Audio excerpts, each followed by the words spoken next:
గోరువెచ్చగా అంటే వేడి తగ్గిన తర్వాత మాత్రమే తేనెను ఎందులోనైనా కలుపుకోవాలి.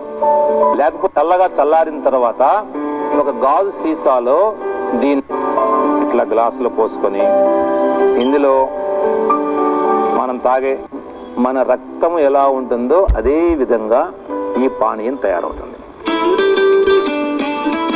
దీనివల్ల బిడ్డలలో ఎప్పటికీ రక్తము తగ్గదో. బిడ్డలకు 1 టీ స్పూన్ మోతాదు, పెద్దలకు 2 టీ స్పూన్లు, 2, 3 తీసుకోవచ్చు.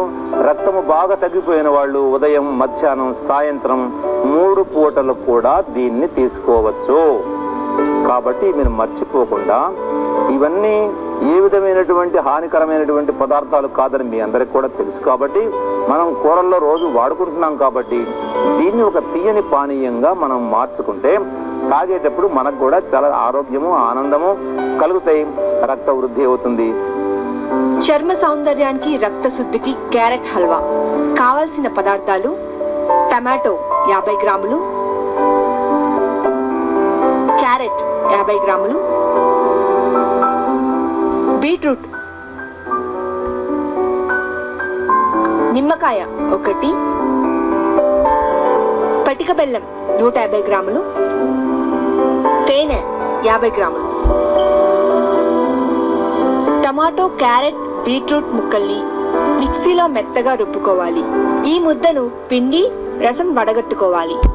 రసం మరుగుతుండగా పటిక బెల్లం పొడిని వేయాలి. ఈ రసం తీగపాకం వచ్చే వరకు మరిగించాలి. గోరువెచ్చని ఈ పాకంలో తేనె కలుపుకొని తడి తగలకుండా గాజు సీసాలో నిల్వ చేసుకోవాలి.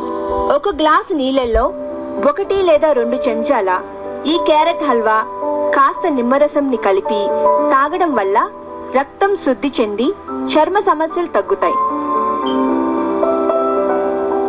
ఈ విధంగా ఈ క్యారెట్ మధుర పానీయాన్ని మీరు సేవిస్తూ ఈ పానీయం తయారీలో ఉపయోగించిన టొమాటోలు, క్యారెట్, బీట్రూటు ఇందాక దంచి దాన్ని పిండాము చూడండి, పైన పిప్పి, ఆ పిప్పిని ఉపయోగించుకొని ముఖకాంతి లేపనాన్ని ఎలా తయారు చేసుకోవాలో కూడా